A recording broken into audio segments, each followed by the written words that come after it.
Nós estamos aí numa série, eu quero ver se eu finalizo ela hoje, falando sobre a mesa do Senhor.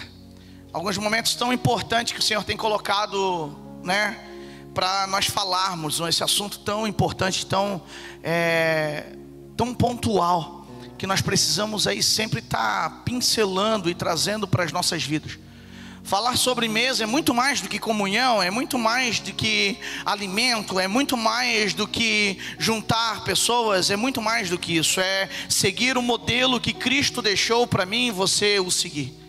Porque não é sobre apenas levantar a mão, vir na frente, receber uma oração e dizer que aceitou Jesus e que agora você é crente evangélico, seja o que for. Não, é muito mais do que isso.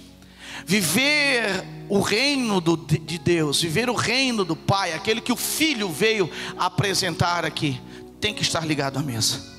Uma igreja sem mesa, uma igreja sem irmãos, uma igreja sem comunhão, ela não pode ser dominada uma igreja de Deus. Pastor, quando você fala isso, então você quer dizer que aqui é todo mundo assim bonzinho? Não tem às vezes um irmão que fica bicudo? Tem, irmão, porque nós somos gente. Nós incomoda, onde tem gente tem incomodação, amém, aleluia. Você pode dar um brado de vitória aí. Só que sabe o que é bom disso, André? Porque onde o sangue do Cordeiro também estabelece a perdão, irmão. Então às vezes quando acontece alguma coisa entre nós, sabe o que nós fizemos? Perdoa, irmão, eu sou falho, E a mesa ela serve para isso. Porque a mesa ela gera relacionamento, a mesa ela gera essa comunhão, sabe? É na mesa que eu consigo olhar nos olhos e dizer, cara, perdoa se eu falhei contigo. É na mesa que nós colocamos não os nossos erros, sabe, mas as nossas deficiências. Porque quando ela se torna, uma deficiência se torna já um erro constante, ou seja, quando um erro se torna uma deficiência, é porque nós estamos errando consecutivamente, A gente fala aí sobre a palavra deficiência, é aquele que já mantém um erro consecutivo. Então ele é deficiente naquela parte. E a mesa ela vem na verdade para quê? Para consertar isso. Só que você já viu que muitas vezes nós não queremos ir para esse lugar de mesa, porque na mesa há constrangimento. Eu venho falando faz 2 meses já sobre isso. E se a gente for voltar, mano, a gente tem muito assunto para falar. Mas eu queria plantar uma semente no seu coração, e eu creio que eu tenho plantado ela para que você se motivasse a pensar sobre isso. Porque essa mesa ela não refere somente à igreja. Não. Entenda que tudo aquilo que nós ministramos nessa casa, tudo aquilo que nós colocamos aqui, tanto no domingo, quanto na quinta, quanto nas reuniões que temos, não é falando somente da funcionabilidade da igreja, não. É muito mais profundo do que isso. Até porque a primeira igreja, ela está constituída em você. Você tem uma igreja quanto família muito importante na sua casa. Por quê? Você, o seu cônjuge e seus filhos são uma igreja, são uma parte do corpo de Cristo. Você aonde está, você tem uma responsabilidade de colocar a mesa do Senhor aonde você estiver. Pastor, na escola? Também. Na faculdade? Também. No trabalho? Também. Com os vizinhos? Também. Entenda que a mesa ela não é um artifício usado para a congregação, ela não é um artifício usado somente para manter a igreja com as cadeiras lotadas. Não. Eu gosto de repetir isso para ficar claro. Essa noite de domingo, essa noite de quinta, a noite que nós se encontramos aqui, sabe para quê? É só para dar uma carga. Mas o verdadeiro culto ao Senhor é dado diariamente, 24 horas do nosso dia. É toda vez que eu consigo, enaltecer o nome dEle. É toda vida que eu consigo glorificar o nome dEle através da minha vida. E eu preciso entender isso. A Priscila começou esse culto e falou de algumas coisas que nós estamos vivendo. E eu queria dar uma pincelada um pouco maior nisso. Nós estamos vivendo com o Ministério Kids dessa casa algo extraordinário. E, cara, eu tenho um orgulho disso, porque a gente não denomina aquilo ali como salinha, a gente não denomina aquilo ali como espaço, ambiente Kids. Não. A gente denomina aquilo ali como igreja. Aleluia. Você entendeu? Não, É como igreja, gente. Eita, aleluia. Vocês estão acordados aqui comigo, gente. Presta atenção lá comigo lá. Vamos fazer o culto junto. E sabe por que é igreja? Porque eles também são parte do corpo de Cristo. E isso tem que ter um entendimento, porque a gente olhando para as nossas crianças, às vezes a gente não dá esse devido valor. Quando a gente olha para as nossas crianças e acham que eles precisam, na verdade, de entretenimento, Uau, nós não entendemos o relacionamento de mesa. Precisamos voltar de novo, e o pastor precisa fazer mais 2 meses explicando o que é a mesa do Senhor. Quando nós olhamos para a nossa casa e nós entendemos que não precisa fazer essa tal de mesa do Senhor dentro da minha casa, é sinal que essa palavra ela não ficou fixada no meu e no seu coração. E eu quero pincelar isso tudo de novo. Eu quero, falar disso tudo de novo, porque eu quero que vocês saiam daqui nessa noite, meu irmão, e a primeira coisa que aconteça na casa de vocês é que vocês marquem um encontro com a família de vocês, dizendo: cara, nós vamos ser obrigados a cultuar o Senhor aqui em casa aqui. E às vezes você vai dizer assim: pastor, eu não tenho tempo para fazer isso. Não precisa levantar a mão, mas eu quero fazer uma pergunta muito específica para você. Não levante a mão. Quantos oram meio-dia? Quantos levantam pela manhã e agradecem ao Senhor pelo seu dia? Pastor, ultimamente eu levanto atrasado, eu boto 5 vezes o relógio a despertar, eu só levanto na última vez que desperta, eu já muitas vezes durmo com a roupa do trabalho, porque é uma luta levantar cedo, pastor. E às vezes eu não tenho esse compromisso de agradecer ao Senhor, de cultuar o seu nome já no início do meu dia. Eu quero te dizer uma coisa, eu quero fazer uma demonstração aqui para você entender o que eu estou falando. Se nossos irmãos que tocam aqui na banda pegar a guitarra, pegar o violão e afinar o seu instrumento somente no final do culto, o que vai acontecer?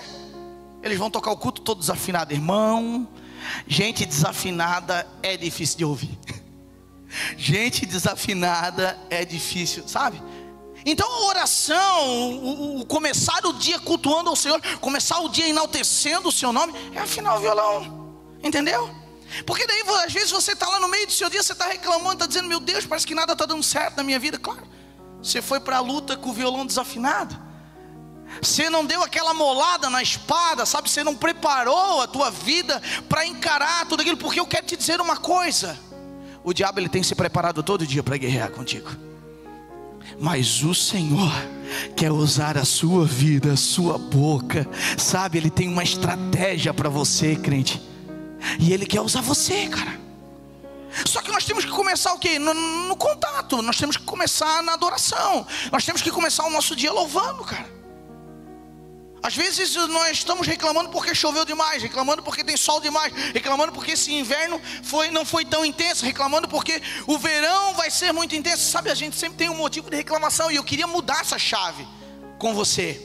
Eu queria que, partindo de nós aqui, porque pensa uma coisa: Tijucas hoje eu acho que 55 mil habitantes, né? Se nós começar só com essa igreja aqui, cara, em torno de quase 300 pessoas, a mudar essa chave dentro de nós, pensa quantas pessoas nós podemos contagiar. Com um espírito de gratidão, um espírito de ousadia, um espírito, sabe onde que nós vamos colocar a presença de Deus em primeiro lugar? Eu preciso, sabe, eu queria a sua atenção para isso, porque eu preciso nessa noite deixar claro no seu coração que não depende de mim para que isso aconteça, depende de você. A mesa é um lugar relacional. Para quê? Para que eu e você assumimos as nossas responsabilidades diante dessa mesa. Amém? Glória a Deus. E nós estamos aqui com a igreja aqui do lado, nós estamos empolgados, porque eu tenho pessoas que estão... E é tão engraçado isso, porque eu tenho pessoas que estão, crianças que estão vindo aqui adorar o Senhor, que os pais ainda não vieram aqui. Os pais às vezes deram uma passeadinha, uma voltinha num culto, no outro culto, mas não vieram. Mas a criança disse assim: ó pai, ô mãe, leva nós no culto. Mas onde? Lá naquela igreja. Porque tem o culto das crianças lá, nós queremos no culto das crianças. Mas por que, pai? Por que, mãe? Porque eu tenho a amiguinha da escola. Meu Deus, cara, quando essa notícia chegou em mim, eu de glória ao Senhor, porque é o que nós mais falamos aqui. Entende? E eu quero te dizer uma coisa, meu irmão: se você não tomar ciência dessa informação, se você que está aqui que é adulto não sabe se atentar a isso, os seus filhos farão por você. Não tem aleluia, né? Diz um aleluia então, vai. Porque às vezes a gente precisa tomar ciência disso. É nossa responsabilidade. Eu preciso trazer um caráter de Cristo para a minha vida e assumir uma responsabilidade de mesa, onde eu vou anunciar o Evangelho de Jesus Cristo. Perguntinha, não precisa me responder, mas pensa sobre ela. Por que você aceitou Jesus? Por que você está aqui nessa noite? Jesus não foi tão bom, não foi suficiente para você? Por que não dividi-lo? dividir esse Cristo que me salvou, esse Cristo que me amou. Cantamos sobre o amor dele, cantamos sobre as maravilhas dele, cantamos, adoramos ele, mas o porquê ficar somente para nós? Então as crianças estão fazendo a parte dela em nome de Jesus. Eu creio que você está aqui nesta noite também porque está fazendo a sua parte na mesa, sabe? Contagiando seus irmãos, contagiando pessoas, colocando a alegria de Cristo para fora, expressando o amor de Deus na vida das pessoas também. Eu acredito nisso. E é por isso que nós estamos aqui. E as crianças me alegraram, né? Não foi só essa semana, já esse mês todo nós estamos aí recebendo essa informação. E eu fiquei caçando, irmão. Eu fiquei assim na espreita, sabe? Aí eu disse, aí chegou um irmãozinho ali, deixou a filha e disse, depois eu passei para buscar. Eu disse, ô Glória, eu queria ver, cara, isso realmente acontecer, sabe? E aí eu fui lá na sala, fui ver o comportamento das crianças, que daí a gente pensa, não, a igreja Kids ali lá deve ser uma bagunça. Irmão, deve ser uma luta, uma prova. As ministras tudo assim, ó, alegre, contente, sorridente. Sabe por quê? Porque aonde o amor de Deus é empregado, meu irmão, o ambiente fica diferente. Talvez algumas lutas que você tem travado na sua casa, talvez o ambiente da sua casa às vezes está um pouquinho difícil, um pouquinho conturbado, porque precisa estabelecer uma mesa do Senhor nela.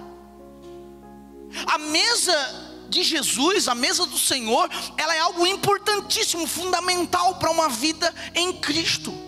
Não é vir ao culto, quantas vezes eu venho ao culto, quantas vezes eu bato a minha carteirinha de membro, quantas vezes eu estou ali, sei lá, recebendo uma oração, não. Mas é quantas vezes o meu coração, quanto tempo, quanto eu estou conectado com este Deus que me salvou. Porque Deus, ele deixou muito explícito isso, que Ele amou, me amou, te amou, amou o mundo de tal maneira que Ele foi capaz de dar o seu único filho por nós. Mas a resposta disso é o que nós estamos fazendo com este amor. Mano, a pior coisa que existe num casal, e eu queria chamar a sua atenção para isso, é um amor unilateral. Sabe quando existe um marido e uma mulher, em que o marido é apaixonado por aquela mulher, mas a mulher não liga para o amor do marido, ou vice-versa. Existe uma mulher apaixonada pelo aquele marido, mas o amor do marido não corresponde ao amor que a mulher dá para ele. Irmão, isso é terrível. Só que nós não entendemos dessa forma quando é Cristo. Por quê? Porque Ele me amou, Ele deu seu filho, eu não pedi nada. E o que eu faço com isso? Eu meio que levo isso de uma maneira qualquer. E eu queria nessa noite trazer esse teor de responsabilidade aos nossos corações. Porque nós oramos, nós pedimos avivamento, nós queremos um barulho intenso muitas vezes, mas não queremos responsabilizar as nossas vidas com a mesa do Senhor. E aí as nossas crianças estão fazendo, elas estão recebendo uma palavra toda vez que se reúne ali. As ministras estão todos os dias buscando, afinando seus violões, para quando chegarem aqui, chegarem intensa e descarregar nas nossas crianças uma palavra que vai mudar a vida delas. Irmão, nós não queremos aqui pessoas habitoladas, pessoas com a mente fechada, pelo contrário, porque a Bíblia vai falar que a palavra do Senhor é aquele que transforma a mente, é aquele que muda a mente, é aquela que é capaz de transformar, de causar uma metanoia. Então, se você quiser o seu filho, a sua filha, uma mulher, um homem inteligente acima da média, entenda uma coisa, aplique a palavra de Deus na mente dela e você verá o que Deus vai fazer através deles. Só que a gente está com preguiça ultimamente de fazer isso. Vamos embora, vamos para frente. Nossos adolescentes, meus irmãos, meu Deus do céu, que alegria ter os adolescentes. Sexta-feira é noite do Kids. E eu vejo, Kids não, dos teens. Oh, meu Deus do céu, ficaram bravos já, olharam com uns olhão desse tamanho. Vocês já não são mais kids, gente, vocês já são teens, adolescentes. E a noite dos adolescentes é muito diferente, mano. Porque a gente acha que para entreter adolescente a gente tem que copiar coisas que fazem lá fora. A gente acha que para entreter adolescente a gente tem que pegar estratégias mundanas e trazer para dentro da igreja. Eu quero te dizer que não precisa nada disso. O adolescente, ele precisa ser ouvido, ele precisa ser abraçado. Por quê? Porque muitas vezes as nossas casas não têm esse lugar na mesa. Por isso a importância de uma mesa dentro de casa. Por isso a importância de um momento onde o papai e a mamãe vão abrir uma oportunidade para escutar o seu filho. Mas é uma criança, pastor, mas é um adolescente, pastor. Dê essa oportunidade, porque se você não der, o mundo está preparadinho para dar essa oportunidade para ele. E aí o Senhor tem comunicado no coração da liderança, dos irmãos que estão ali junto, e eles têm feito essa mesa aqui, irmão do céu. Dá para passar vergonha, porque às vezes a gente reúne uns crentes e não fica, o ambiente não fica tão gostoso como fica dos adolescentes. Por quê? Porque eles estão com o coração ali queimando pela presença do Senhor. Às vezes nós estamos na igreja, irmão, e tudo que nós queremos estar na igreja é cumprir o horário. Porque domingo, então domingo eu tenho que ir na igreja, porque eu tenho que cumprir aquele horário, eu tenho que vir aqui. Mas muitas vezes eu não estou intertido, sabendo o que eu estou fazendo aqui. Nessa noite eu quero quebrar isso em nome de Jesus, porque eu sei que você veio aqui para glorificar o nome de Jesus. Eu tenho essa confiança, essa fé, que você veio aqui na verdade para expressar o seu amor por aquilo que Ele fez por você, amém? Nossos adolescentes estão fazendo isso, as nossas crianças estão fazendo isso. Aí se reúne os jovens, cara, e se não for, e jovem eu quero te dizer uma coisa, pensa numa galera que você olha, às vezes você não dá. Eu tenho um adolescente em casa, e eu profetizo sobre a vida dele. Eu digo para ele: filho, o pai quer que você seja o melhor. Ah, mas pastor, mas por que tem que ser o seu melhor? Porque é meu filho. Você profetiza sobre o teu, eu profetizo sobre o meu, amém? É assim que deve ser o negócio. E eu vou dar o meu melhor, irmão, para o meu ser o melhor. Eu olho para o Natan, profetiza a mesma coisa, ele ainda é criança. Eu disse: você vai ser o melhor. Então o cuidado paterno, materno, ele tem que ser isso, ele tem que dar destino, ele tem que investir esse tempo. Daí a gente olha para os nossos jovens e sabe o que a gente muitas vezes faz com os nossos jovens? Incapacita eles. Cara, eu tenho gente aqui na igreja, jovens aqui, meninos e meninas, vou tratar como meninos e meninas, jovens, moços e moças, que tem uma capacidade que eu fico assim, uau. Às vezes eles vêm para mim e dizem: pastor, eu fiz isso aqui, uau. Não é que você tirou essa ideia, rapaz, não era que você tirou esse negócio. Só que sabe o que acontece? Eu e você muitas vezes estamos tão acostumados a viver no meio disso, que não prestamos atenção do que os nossos filhos são capazes de fazer. Eu quero chamar a sua atenção, papai e mamãe, nessa noite, para nós olharmos, porque quando nós temos uma mesa dentro de casa, a mesa começa a revelar também as capacidades que os nossos filhos têm. A mesa ela é importante não só no ambiente espiritual. Sobre a mesa não é somente um momento em que você vai ali, sentar todo mundo junto, abrir uma Bíblia e tentar, sei lá, fazer uma pregação. Não, não é sobre isso. É sobre o momento em que você vai ouvir mais do que falar. É sobre o momento em que você vai tirar o tempo para tocar na sua família. É sobre o momento em que você vai oportunizar uma conversa sobre aqueles que estão no mesmo teto do que você. Eu e a vida temos uma experiência muito complexa, muito difícil com uma mesa. Porque nós morávamos num apartamento aqui no centro, e eu tinha uma mesa, o apartamento tinha 50 metros quadrados, eu tinha uma mesa de 60 metros quadrados quase dentro do apartamento, meio que não combinava com o espaço, era uma coisa difícil. A mesa era maior do que o apartamento, e era difícil assim, ela vivia num cantinho assim, tal, mas a gente gostava dela, enfim. Só que chegou um momento, eu vendi o apartamento, eu vendi com a mobília toda, e a gente estava ali naquela fase de mudança, muda e não muda e tal. E eu disse: eu vou tirar essa mesa, está muito grande, eu vou tirar ela daqui, vou levar ela lá na igreja, a gente precisa dela lá na igreja. E trouxe a mesa e peguei uma mesa plástica, sabe essa mesa plástica que é conjunto dessas cadeiras aí? Levei para casa a mesa, irmão, é uma mesa normal, mesa plástica. Eu botei lá, irmão, aquela mesa era uma tribulação, porque olha o tamanho da criança aqui, pensa ele se levantando com toda a delicadeza que ele não possui, e de uma mesa cheia de coisa, era copo que virava, era comida, irmão, sempre tinha bagunça com aquela mesa. E aí lá em casa eu tenho um profeta, que é o Natan, e o meu profeta, ele olhava e disse: pai, essa mesa não dá, pai, essa mesa a gente não consegue comer, essa mesa não é boa para nós. Cadê a nossa mesa? Nós tínhamos uma mesa, pai, e agora nós não temos.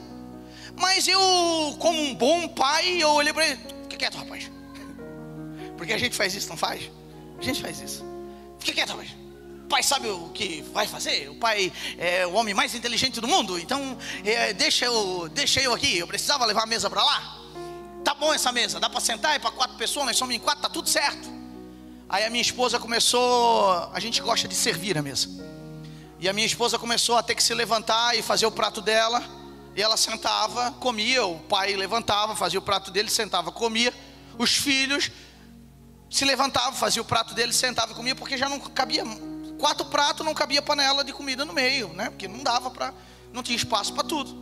Só que o menor, que é o mais magrinho de casa, ele, mais educado na alimentação, aleluia, ele come pouquinho, tem que estar toda hora, né? Um tem que tirar, o outro tem que colocar. Sabe aquele negócio? Então, no pai e no filho tem que tirar, e no outro filho tem que empurrar a comida. Ele aproveitou a oportunidade para não comer. Ele aproveitou a oportunidade para reclamar ainda mais da alimentação. E a Rafa, ela, como o Espírito Santo lá de casa, ela olhou para aquele momento, para aquela mesa e para aquilo que estava acontecendo. Ela disse: nós precisamos voltar a ter uma mesa aqui em casa. Eu disse: mas a mesa está aí, mulher. Não, essa mesa não serve, porque toda vez que eu levanto para servir o meu prato, eu estou sendo egoísta e não estou servindo mais o meu filho, e não estou dando a oportunidade mais para que os meus filhos se sirvam primeiro. E aquilo tocou muito forte no nosso coração. E aí o Senhor já estava trabalhando no nosso coração sobre essas mensagens, sobre mesa. E isso veio acontecer dentro da nossa casa. E eu fiquei pensando, porque quantas vezes, meu irmão, a gente se desfaz de coisas dentro de casa e não pensa no resultado negativo que aquilo vai fazer dentro das nossas casas. É só uma mesa. Era uma mesa que era grande, uma mesa que diminuiu agora e está tudo certo. Não, essa mesa estava dificultando a relação. E uma das coisas, a gente usa muito a mesa. A gente toma café na mesa, a gente conversa na mesa, a gente puxa a orelha na mesa, a gente briga na mesa, a gente faz tudo na mesa. E é quão bom é ter uma mesa. E aquela já estava pequena demais, gente, não dava para ter uma mesa. Até porque quando o pai se aborrecia, se ele fosse levantar, ele já quase virava a mesa.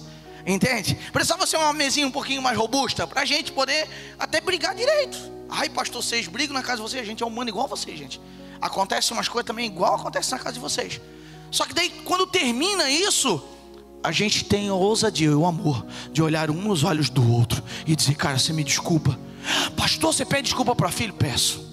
Você pede desculpa para mulher? Peço, mano. E se o Senhor permitir, eu queria que isso acontecesse na sua casa também. Ai, pastor, já acontece. Glória a Deus por isso. E talvez seja por isso que isso acontecendo na tua casa, que você está aqui hoje glorificando o nome do Senhor. A mesa, ela não é um ato apenas religioso. Não. Essa mesa do Senhor que nós estamos falando aqui não é um ato bíblico, não é só sobre o culto, não, é muito mais profundo do que isso. Os relacionamentos que Deus está estabelecendo no nosso meio hoje precisa ser levado às nossas mesas. Às vezes no domingo à noite eu não consigo expressar tudo aquilo que o Senhor tem colocado no nosso coração. Até porque quando a gente, há um tempo atrás, nós éramos uma igreja menor e ainda dava tempo às vezes de conseguir cumprimentar, abraçar os irmãos. Hoje a gente já não consegue fazer isso com todo mundo. A glória é do Senhor. Mas todo mundo que procura, a gente está à disposição. Os irmãos têm provado disso. Só que daí o que acontece? A gente chama, porque Deus, ele vai, a partir do momento que ele vai aumentando, a partir do momento que ele vai dando crescimento, ele vai colocando pessoas junto com vocês também comprometidas. E hoje, pela glória do Senhor, nós temos irmãos e irmãs aqui, obreiros do Senhor, pastores e pastoras comprometidos com a casa, com a noiva do Cordeiro. Então existem várias mesas hoje de conversa, várias mesas de reunião, mesas preocupadas com as nossas crianças, com adolescentes, com o louvor, com os irmãos da porta, com os diáconos, com os obreiros. Para que servem essas mesas, pastor? Para poder ter o contato. Só que muito mais do que a funcionalidade da igreja, eu preciso entender que eu preciso colocar isso em prática dentro da minha casa. Mano, se você ler o livro de Gênesis, onde que começa o relato de tudo, e João, no seu primeiro capítulo, ele vai expressar dessa forma. Ele vai falar que desde o começo já vivia, essa mesa já era existente no céu. Porque João 1:1 vai falar o que ele era o verbo estava com Deus e o verbo era... Que bagunça, né? De primeiro momento, quando a gente lê isso, é uma confusão, né? Aí você tem que ler pausado. Aí você tem que ler devagar, para entender. Na verdade, sabe o que João estava dizendo? Olha, cara, estava tudo junto, eles estavam tudo ligado lá. Os três tinham uma posição de Deus, mas cada um estava na sua individualidade, pensando a mesma coisa. E aí a gente vai ver que tudo acontece. Se você lê o livro de Gênesis, você vai ver que Deus olha para a terra, agora ela era sem forma e vazia, e Ele decide fazer algo por esse lugar que estava vazio e estava sem forma. e pensa que você faz parte de tudo isso. E às vezes tudo que nós te colocamos é tão para baixo que nós não entendemos o que Deus está fazendo em nosso meio. Amém? Então é por isso a nossa importância de falarmos sobre isso. Jesus, ele desceu na terra, ele deixou da sua glória, desceu aqui para cuidar de 12 camaradas. E entenda uma coisa, e eu quero que você leve isso no seu coração. Jesus, ele pregou incessantemente, incansavelmente. Ele insistia nas suas mensagens. As suas mensagens falavam de comunhão, as suas mensagens falavam de um Deus que era Pai, e a sua mensagem era anunciando um reino do seu Pai. Essa era a mensagem de Cristo. Ele falava sempre de um amor que foi capaz de ser estabelecido nas nossas vidas através dele mesmo, através do Messias, do Cristo. Ele ficou incansavelmente pregando isso para aqueles homens. Para quê? Para ficar cravado no seu coração. Pastor, todos os 12 entenderam de primeiro momento? Não. E o que acontece com a igreja do Senhor hoje? Não com a nossa igreja, com a igreja do Senhor. É que muitas vezes nós estamos aqui, eu ouço muito isso. Pastor, estou na igreja, escuto o senhor pregar, vou para casa, abro a Bíblia, leio a Bíblia. Meu Deus, não entra nada, pastor, cabeça ruim. Acho que o irmão estava até pedindo uma oração. Eu disse, não é cabeça ruim não, irmão, você está se alimentando. Não, pastor, não lembro de um versículo. Eu disse, não, calma. Eu escutei uma expressão essa semana e eu amei essa expressão. Porque a Bíblia vai falar no livro de Salmos que lâmpada para os meus pés e luz para o meu caminho é a tua. Então quando você está lendo a Bíblia e não está entendendo, mesmo que não está entendendo, você está engolindo lâmpada. Vai chegar uma hora, mano, que essa lâmpada vai se tornar luz na sua mente. Você vai dizer, entendi. Vai puxar do nada lá, do arquivo da tua mente. Eu já li isso na Bíblia, cara, eu sei como é que é esse negócio aí. Aí vai vir uma luta, vai se levantar contra a tua casa. Você vai dizer, eu já tenho essa informação aqui dentro. Por quê? Porque você não desistiu, você continuou. Então a vida do crente, na verdade, é essa, é uma mesa contínua. Não é a mesa de um dia. Não é a mesa que só vamos sentar nela se tiver um churrasco em cima. Não é uma mesa onde que eu só vou sentar se ela tiver alegria. Não, a mesa da nossa casa, a mesa da comunhão, a mesa da igreja, a mesa da amizade. As mesas, elas precisam ser feitas em todos os aspectos, em todos os momentos. Não é só quando se tem alegria na vida. Até porque a nossa alegria está no Senhor. E às vezes a gente está esperando algumas motivações, momentos felizes, para sentar na mesa, e porque a mesa é só lugar de comemorar. Não, irmão, a mesa também é lugar de chorar. Isso precisa ficar cravado no nosso coração. Pensa só que Jesus, uma das últimas mesas que ele faz com os seus discípulos, ele está anunciando a morte dele naquele lugar. Tinha 12 camaradas sentados ali, e um ele sabia que ia trair ele. Eu quero frisar isso no seu coração. Judas estava ali, e Jesus em nenhum momento disse, levanta daí, safado, sem vergonha. Se fosse nós, fazia, né? Eu sei que fazia, eu fazia. Tu que quer falando mal de mim, peraí. Né? Com um bom tijucano, ia dar uma entortada no dedo, que a gente não aponta reto, a gente dá aquela entortada no dedo, né, Cacá? Cacá da canelinha. E a gente ia fazer isso, mas Jesus, como ele deixou o ensinamento para mim e para você, Jesus, como ele precisava, deixar uma vida de modelo para mim e para você, ele até anuncia, olha, tem um aqui que está pensando errado. Sabe por que Jesus estava fazendo isso, meu irmão? Ele estava dando uma oportunidade. Porque nós somos responsáveis pelaquilo que nós falamos, amém? Eu sou responsável pelaquilo que eu falo, você é responsável pelaquilo que você fala, mas você não é responsável pelaquilo que as pessoas ouvem. E nós temos que ter esse entendimento. Jesus estava falando ali há 3 anos, falando a mesma coisa, colocando o Pai, colocando, o céu, falando do reino, falando sobre tudo aquilo que ele estava falando, curando, batizando. Judas estava vendo tudo aquilo, cara. Mas por que agora Judas, no final da história, bota um negócio no coração dele? Não, eu vou dar uma vendida nesse cara. Esse cara não está muito fazendo a minha vontade, eu vou vender esse cara, eu vou dar uma, eu não gosto mais dele, sei lá, o que estava no coração dele, não sei. E aí a resposta, sabe onde é que está? Eu quero ler com vocês, Jeremias no capítulo 17, no verso 9 e 10. E aonde que nós temos que prestar atenção, e por isso que eu estou fazendo esse plano de fundo para você pensar comigo sobre isso.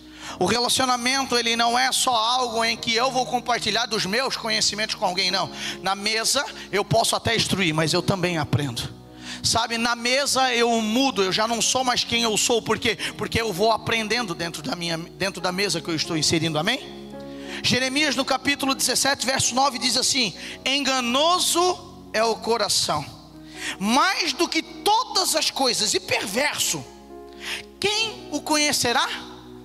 Pergunta do profeta. E aí Deus responde através do profeta e diz: eu, o Senhor, esquadrinho o coração, eu provo os pensamentos, e isso para dar a cada um segundo os seus caminhos e segundo o fruto das suas ações ou obras. Você entendeu isso nessa noite? Cara, é para ter um glória aqui pelo menos, né? Aleluia, você está aqui, aleluia. Irmão, Deus está esquadrinhando o teu coração. Deus está olhando para dentro de você, colocando as coisas em ordem. Deus está comunicando com você para que você possa ter, sabe, a certeza de que Ele trabalha na sua vida. O momento do culto, seja ele na igreja ou seja ele na sua casa, o momento de mesa, seja ele aqui na igreja ou na sua casa, ou os dois, é para que o seu coração seja esquadrinhado segundo a vontade de Deus. É para que você tenha entendimento e você consiga olhar para a sua casa, para a sua família e possa dizer assim: ó, meu Deus do céu, quanto eu pensei errado, mas obrigado, Jesus, porque dentro da mesa, na mesa, eu consegui entender o teu querer. E quando você pensa dessa maneira, quando essa palavra começa a fazer sentido dentro de você, você já não toma mais a atitude de Judas. Lembra do que eu falei?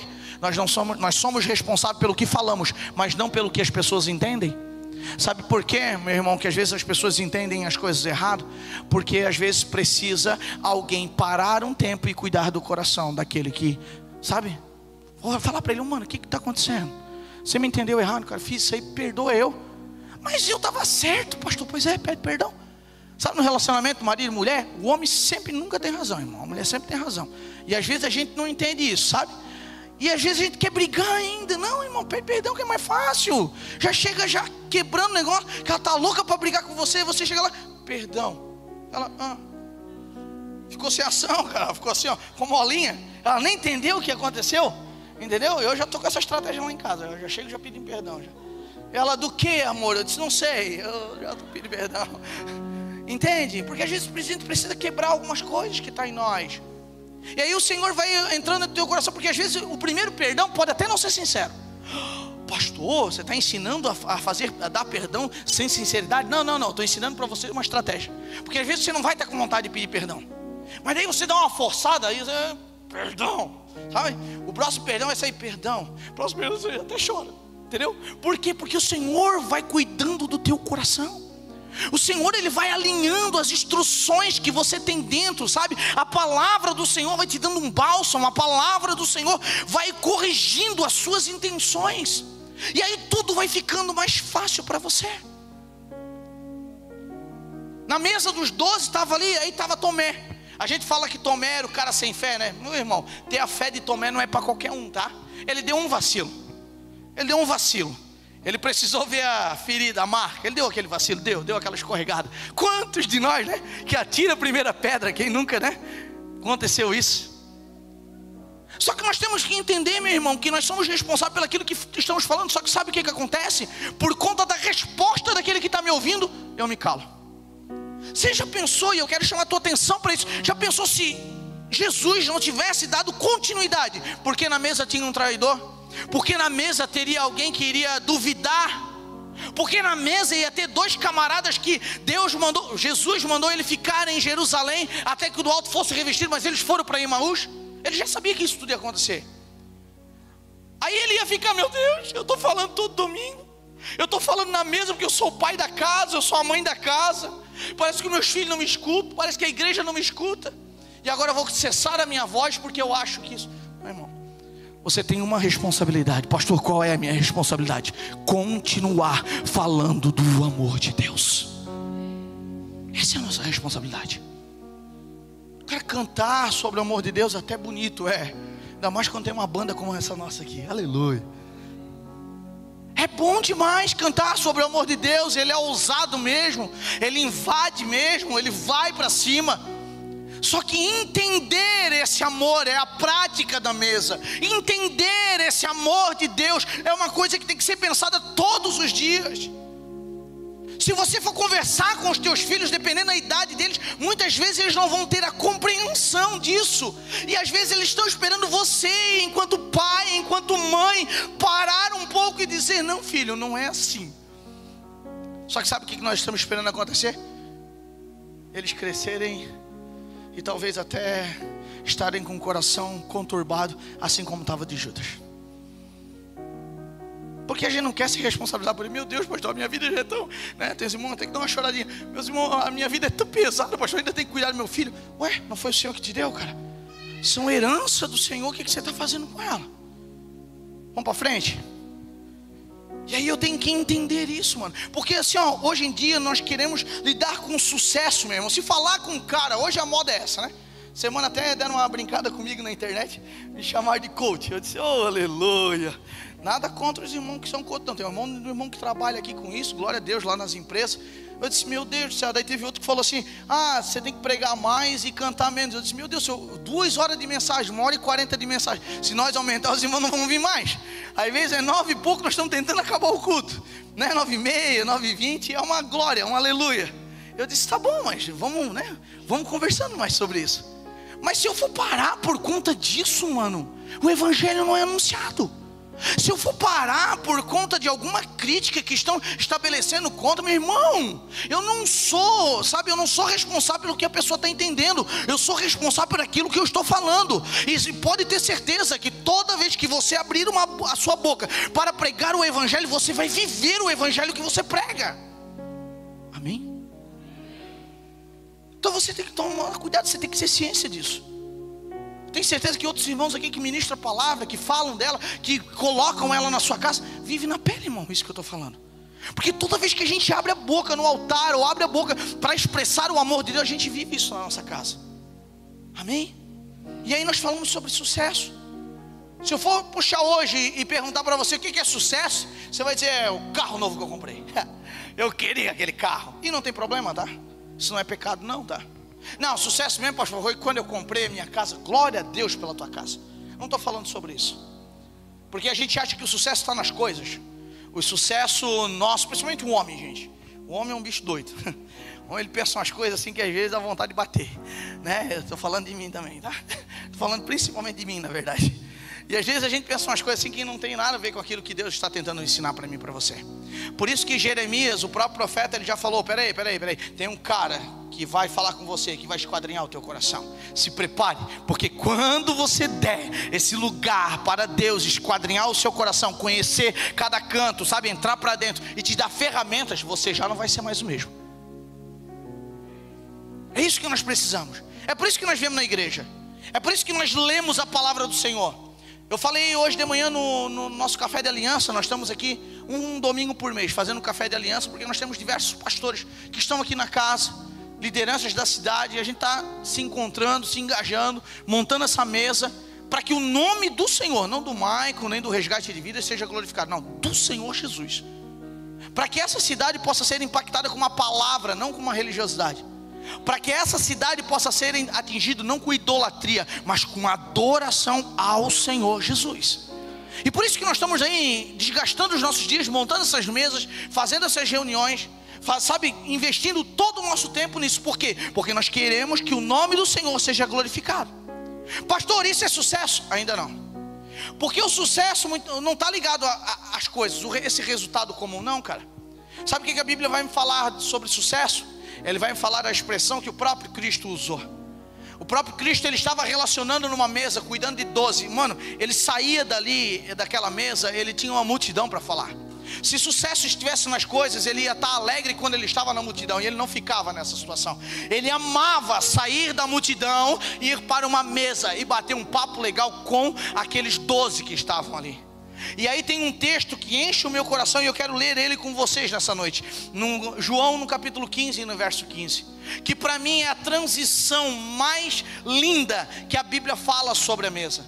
É no momento onde que estão todos reunidos, e até aquele momento ali, o Senhor nomeava aqueles discípulos como servo, como discípulos, como pessoas que estavam sendo discipuladas, aprendendo aquilo que o próprio Cristo, o Filho do Deus vivo, estava ensinando.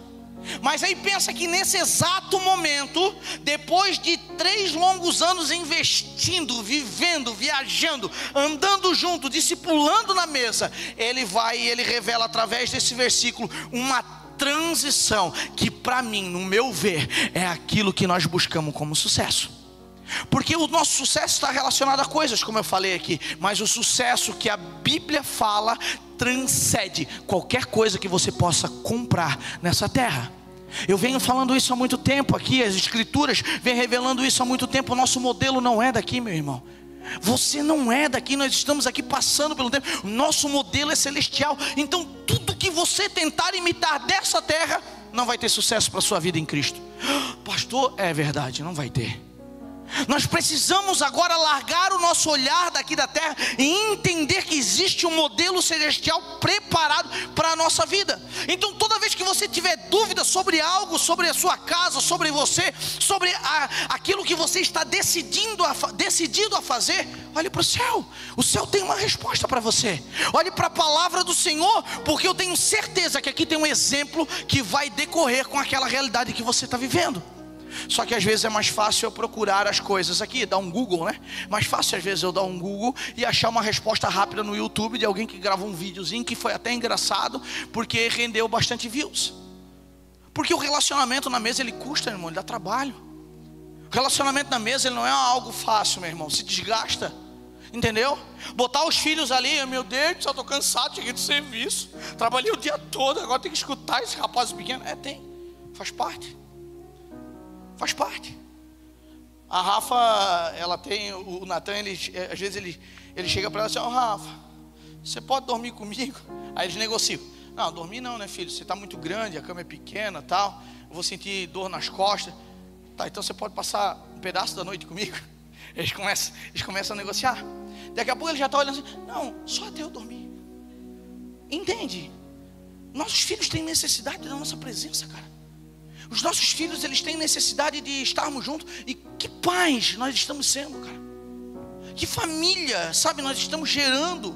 Porque nós falamos que o diabo está se levantando contra a igreja. O diabo está se levantando contra os princípios. Ele sempre fez isso. Ele sempre fez isso. Só que a igreja sempre se manteve gloriosa, vitoriosa, entendeu? Não, acho que não entendeu. Você entendeu isso? Está na hora de nós despertarmos, cara, como igreja. Está na hora de nós, vivermos isso na verdade. Não é mais sobre um culto, uma pregação, um cara que fala e uma multidão que ouve. Não é mais sobre isso. É sobre vivermos, sairmos daqui e sermos igreja onde nós estivermos. João 15 vai falar: já vos não chamarei de servos. Existe uma transição aqui, cara, e essa transição para mim é...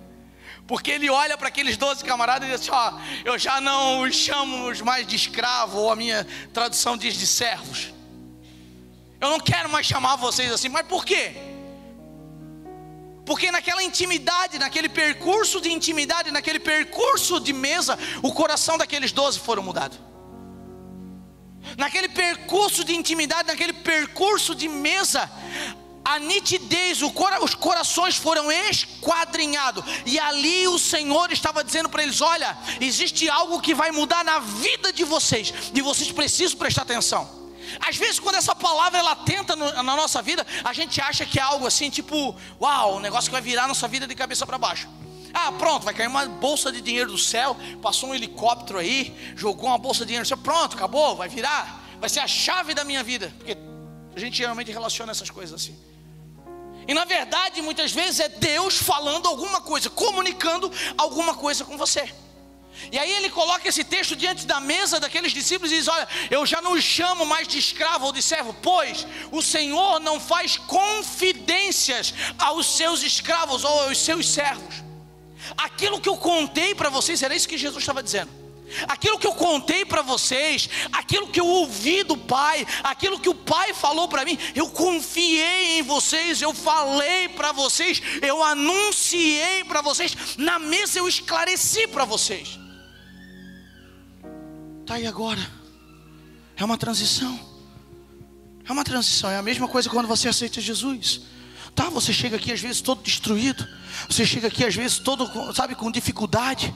Você chega aqui às vezes, sabe, passando dificuldades. Aí você se entrega ao Senhor Jesus. Aí você aceita Jesus, uma palavra vem ao seu coração, começa a fazer efeito. Tá, mas o que eu faço? Qual é a resposta disso? Agora vocês são os meus? Vocês são os meus? Toda tradução vai usar a mesma expressão. Quando fala a palavra escravo, algumas falam servos, algumas falam escravos, mas a palavra amigo em todas elas vai falar a mesma palavra. Vocês são os meus amigos. Sabe por quê? Porque quando a gente chama alguém de amigo, a gente tem uma intimidade com ele. Sabe o que o Senhor estava dizendo para aqueles discípulos agora? Cara, vocês já entenderam, vocês já escutaram, vocês já receberam uma palavra. O conhecimento que eu tinha revelado sobre o Pai, eu já passei para vocês. Agora vocês precisam dar uma resposta com isso. Sabe por quê? Porque a gente chama na nossa casa só os amigos, amém? A gente chama para nossa casa só quem a gente quer nos relacionar, amém? Não é assim? Então você é a casa do Senhor, e você tem que ter esse desejo ardente de querer se relacionar com Jesus. Não é sobre vir para a igreja, cara, não é sobre levar um rótulo de evangélico, não é sobre levar um rótulo, sabe, que você é crente agora. Não, é muito mais profundo do que isso. Mas é carregar as marcas do evangelho, é ter as características de Cristo sobre a tua vida, é a tua família espelhar, é a tua mesa espelhar o sacrifício de Cristo toda vez que estiver reunida. É mesmo no meio do problema, da dificuldade, o nome de Cristo ser enaltecido dentro da tua casa e através de você. Isso é o trabalho do amigo de Cristo. Essa é a mesa de transição nossa. Porque muitas vezes nós estamos aqui, cara, e nós estamos se enchendo da palavra de Deus. Todo domingo uma palavra nova, todo dia uma revelação, e nós estamos obesos espirituais. Sabe por quê? Porque nós não estamos desgastando isso com as pessoas. Eu venho, eu recebo a palavra, eu vou para casa. Eu venho, eu recebo a palavra, eu vou para casa. Daqui a pouco você está obeso espiritual, porque você não está fazendo nada com ela. Nós temos uma responsabilidade, mano. E assim, ó, a gente é bom de transferir elas, entendeu? A gente é bom, porque a responsabilidade é do pastor, ele que pregue, ele que fale do evangelho, ele que dê um jeito e forme algum tipo de estrutura para que esse evangelho seja falado. Não é minha responsabilidade, não é sua responsabilidade. Começando na sua casa. A sua casa, ela precisa entender que Deus é esse que você canta. A tua casa precisa entender que Jesus é esse que você glorifica, se é que você glorifica. A tua casa precisa entender esse Deus que te levanta na madrugada e toca o seu coração para você falar com Ele. E quando você vai falar com Ele, nem muitas palavras você tem, mas você tem uma lágrima, você tem, sabe, um gemido para falar. E sabe de uma coisa? Ele entende o gemido da sua, sabe, da sua alma. Ele entende você. Só que nós estamos fazendo o que com o evangelho? O que nós estamos fazendo com essa amizade, com essa transição de sermos servos para amigos? O que nós estamos fazendo com isso que o Senhor Jesus relacionou na mesa?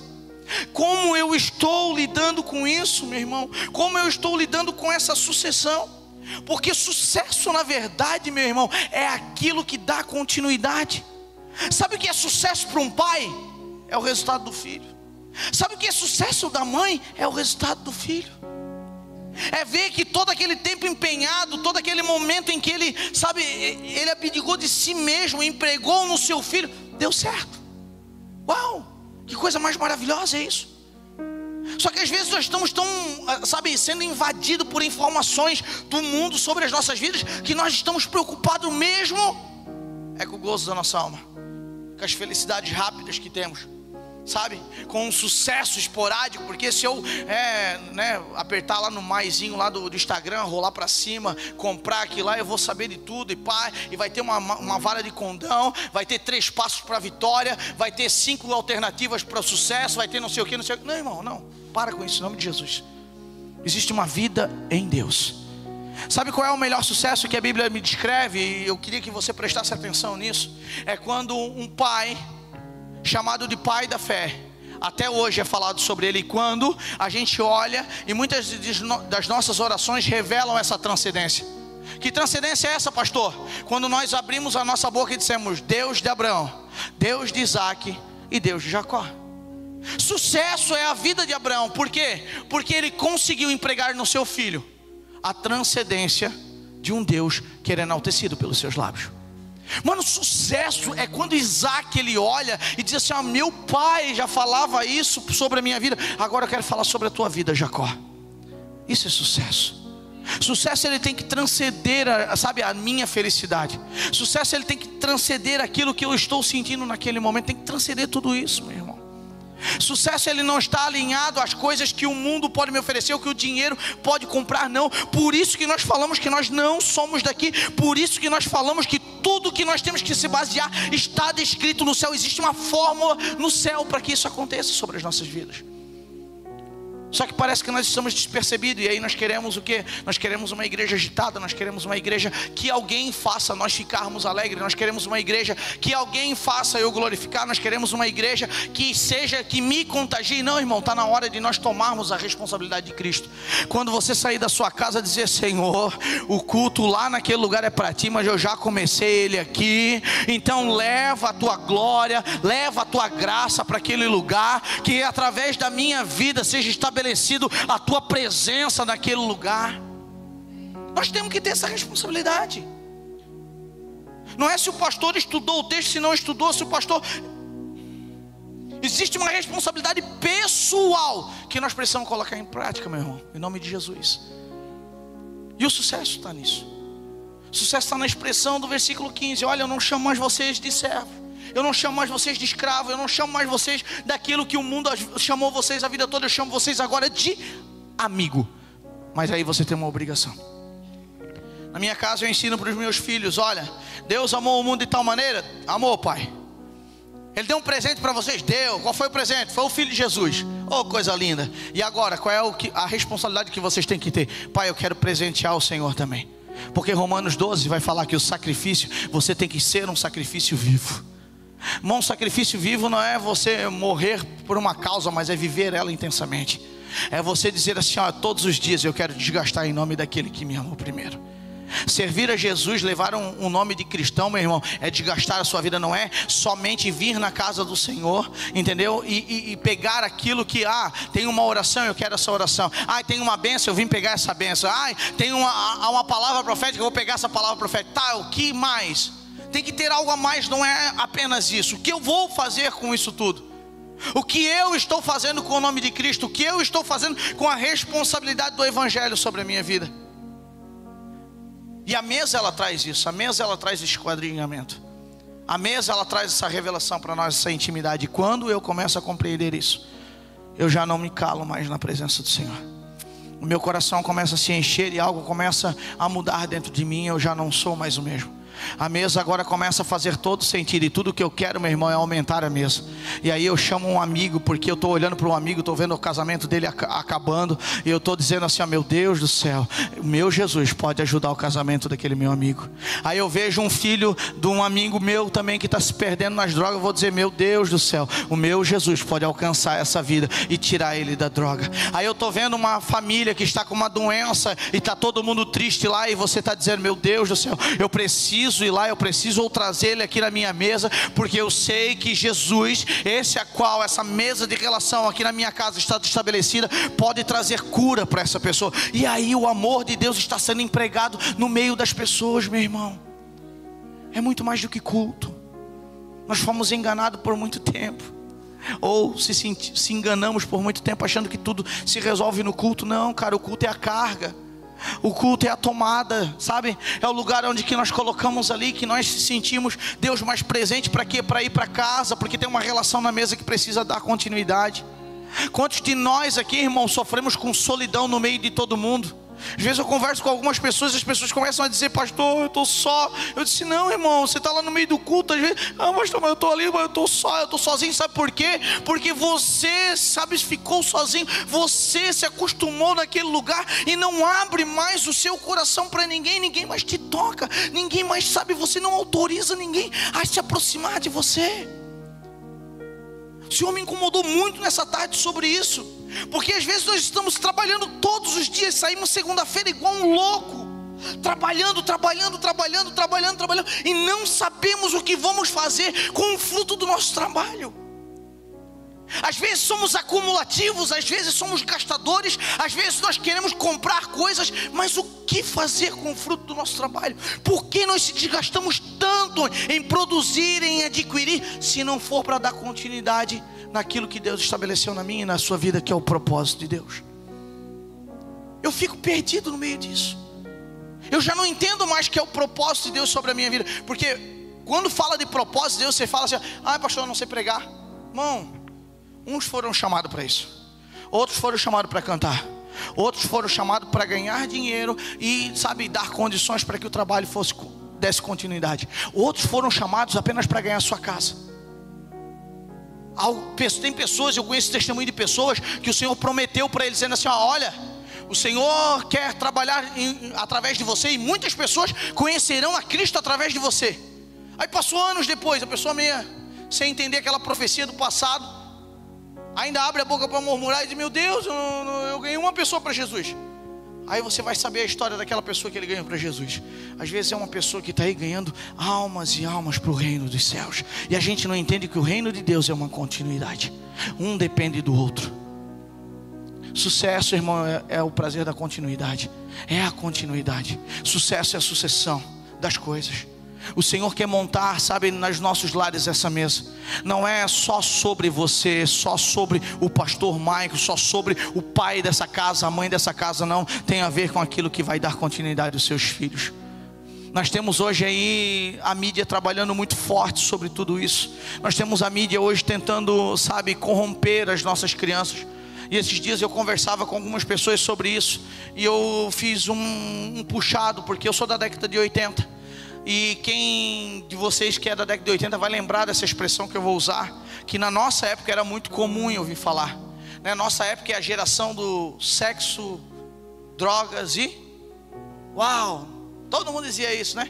Nós tínhamos vindo da era de 70, que era do hippie, né?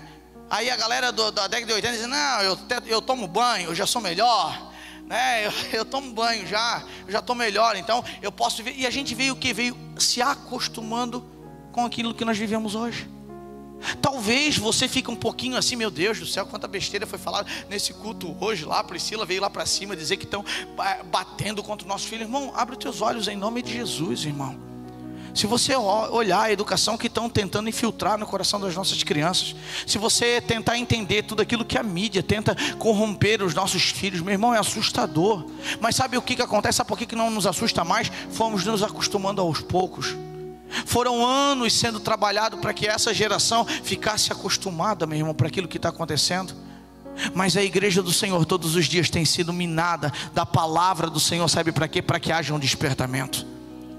Mas um despertamento ele só vai acontecer se você estiver nessa mesa.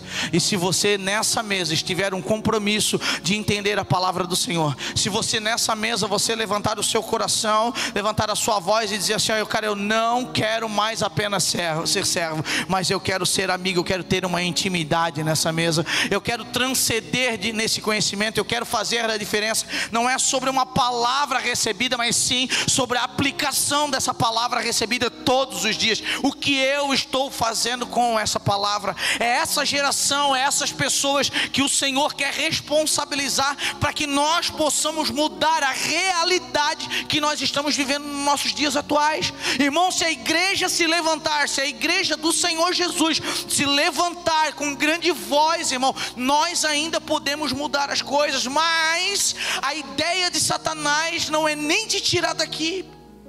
Pastor, o que é isso? Não é nem te tirar daqui, mas é deixar você aqui sem entender nada. É deixar você aqui, sabe, com os ouvidos embaralhados, para que você nem entenda o que está sendo ministrado.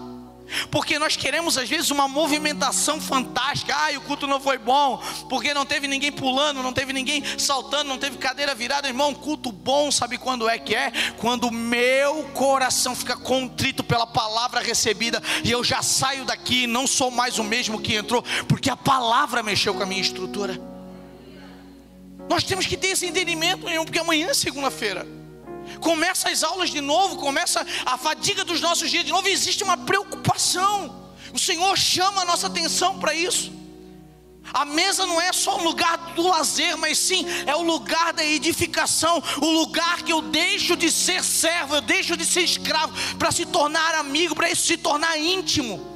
As nossas casas precisam voltar a ter intimidades de relacionamento. As nossas casas precisam voltar a ter o compromisso. Irmão, preste atenção. Lá na minha casa, eu sento na ponta da mesa. Ai, que machista. Não, porque os meus filhos sentam ao meu redor, a minha esposa senta do meu lado. E às vezes a gente precisa resgatar essa cultura novamente no nosso meio. Ai, pastor, isso é machismo. Não, meu irmão, é autoridade. O Senhor te deu uma autoridade, meu varão, nessa noite. O Senhor que sabe que está aqui, que é homem, que é pai, o Senhor tem uma responsabilidade. E eu assim, em nome de Jesus, eu queria que nós acordássemos para isso. Cara, eu vou falar bem a real, estou louco para mudar esse tema. Eu falei para o Senhor, é a última noite que eu prego sobre mesa, Pai. E o Senhor falou, então se é a última noite, chama essa galera para responsabilidade, pelo amor de Deus. E eu disse, meu Deus do céu, deixa eles me ajudar então nessa noite. Porque nós temos uma responsabilidade, mano. Só que o pai hoje, ele quer o quê? Ele não quer mais ser responsável, porque ele trabalhou o dia todo, ele está cansado. Eu li uma coisa essa semana, eu fiquei alegre e feliz com Jesus. Eu não tenho filha mulher. Só os papais aí que tem filha mulher. Às vezes a gente olha e diz assim, eu tenho uma menina lá em casa, é minha filha, e a responsabilidade dela ser feminina é da esposa. Não é de você, homem. Porque o pai, quando é um pai que é um pai de destino, quando é um pai que dá o caminho para o filho, o pai é o herói do guri. Eu tenho 2 lá em casa, mano, e por muito tempo eles olharam para mim, esse é meu pai. Aleluia, estão crescendo, está diminuindo, dá uma saudade às vezes, sabe? Dá uma saudade, que daí o mais velho ele já olha assim, pai, está errado. Já começa o apontamento, e o bom da relação é isso. Só que, mano, coisa mais linda do mundo, eu tenho amigos que têm meninas em casa, é quando a filha olha e diz assim, meu pai é o príncipe encantado. Às vezes é feio que dói, mas é o príncipe da menina, entendeu? Porque deu destino, cara. Alinhou aquele coração. Só que sabe o que acontece? Nós não estamos vivendo mais isso porque não dá mais tempo, cara. As nossas casas não têm mais esse compromisso, meu irmão. E aí vem o quê? Aí vem um marmanjo lá de fora, cara, a falar besteira para tua filha, a falar besteira para o teu filho, a dizer que não, cara, não deixa o teu pai ser machista e te chamar de homem, não. Os meus lá em casa são 2 homens, cara, em nome de Jesus. Aí vem um abobado olhar para ele, não, cara, não chama de homem, esse negócio de machismo, não, irmão, eles são homens sim, feitos segundo a imagem do Senhor, entendeu? E você tem que começar a chamar essa responsabilidade para si, irmão. Irmão, não mexe com os meus não, eu fico bravo. Se pular no meu, eu fico bravo, irmão. Por quê? Porque pai é aquele que defende, pai é aquele que vai para a linha de frente. E as mães? As mães é aquele que diz assim pro guri assim, porque lá em casa a gente ensina, senta aí, te acalma o teu coração. Primeiro é as meninas. Rapaz, eles falaram isso aqui essa semana para mim, o Kids aqui, as ministras do Kids, falando para nós, olha pastor, a gente faz uma fila para entrar. E a gente ensinou para eles, agora eles já sabem, hoje não precisa mais ensinar, eles já sabem. Primeiro entra no Ministério Kids, na igreja aqui do lado, as meninas. Aí quando elas tudo estão sentadinhas, aí entra os meninos. Olha que coisa linda, cara. Entendeu? Porque vão crescer homens, e vão crescer homens que vão valorizar as mulheres. Mulher não vai ser um instrumento de uso, mulher não vai ser algo para lavar louça. Hoje nós temos uma Electrolux, cara. A de 9 e a de 12 lugares, aleluia. Só quem tem vai entender o que eu estou falando. Aleluia. E a gente tem que quebrar algumas coisas na nossa vida, cara. Pastor, mas eu achei que eu vinha na igreja hoje e ia ter umas cadeiras viradas, umas línguas estranhas. Talvez você precisava, na verdade, aqui é levar esse, sabe, esse acorda para ir para sua casa e você olhar para tua casa, olhar para os teus filhos. Ah, pastor, mas meus filhos já cresceram, pastor, eu não tive a oportunidade de fazer isso. Talvez você tenha com teus netos, cara. Talvez aí os teus filhos crescidos estão esperando o pai olhar para eles assim: eu não fiz isso até agora, mas eu queria fazer um negócio com vocês. Vou pagar uma carne, vou fazer um churrasco, e eu quero que vocês tudo vão lá em casa, lá, porque nós vamos dar uma conversada em algo novo que o pai aprendeu. Talvez filhos estão esperando atitudes de pais aqui. Porque a gente fala muito assim: os filhos têm que honrar os pais. Claro que tem, é bíblico. Mas honrar não é puxar o teu saco, irmão. Honrar não é ficar dizendo sim para tudo aquilo que você fala se você está errado. Então é uma hora que nós, enquanto pais, precisamos ser responsáveis pela nossa família em nome de Jesus. É baixar o orgulho que nós carregamos. Sim, somos orgulhosos. É abaixar às vezes e dizer: tá bom, eu errei, mas eu vou aprender, cara, eu estou disposto a aprender. Porque os discípulos não saíram acertando tudo, não. Mas eles abriram os ouvidos para Jesus, e Jesus foi explicando para eles, foi falando as coisas para eles, até o ponto deles olhar e dizer: não chamo vocês mais de servo, agora vocês são meus amigos, porque vocês compreenderam. Às vezes o que nos falta é compreensão. Às vezes o que nos falta é essa virada de chave.